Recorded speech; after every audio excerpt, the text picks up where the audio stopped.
இன்றைக்கி எங்கள் வீட்டு தோட்டத்தில் பறித்து நான் வந்து உங்களுக்கு பிரண்டை துவையல் செஞ்சு காமிக்க போகிறேன். பாருங்கள்,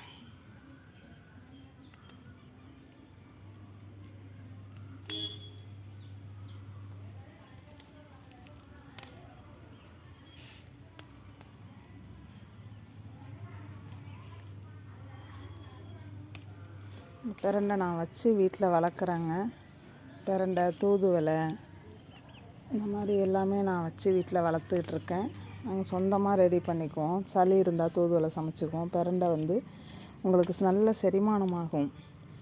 அது மாதிரி இடுப்பு வலி நல்லா கேட்குங்க. பிரண்டை வந்து அதோட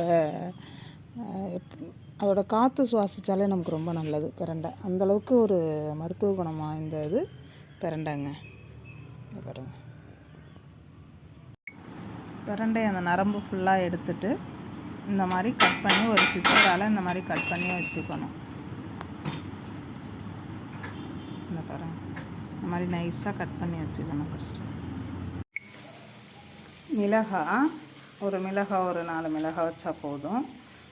ஒரு நெல்லிக்காய் அளவு, சின்ன நெல்லிக்காய் அளவு புளி, எல்லாத்தையுமே சேர்த்து நல்லா நல்லெண்ணெயில் வதக்கிட்டு அரைச்சோம்னா பிரண்டை துவையல் ரெடி. நல்லெண்ணெய் வதக்கிட்டு அரைக்கலாம்.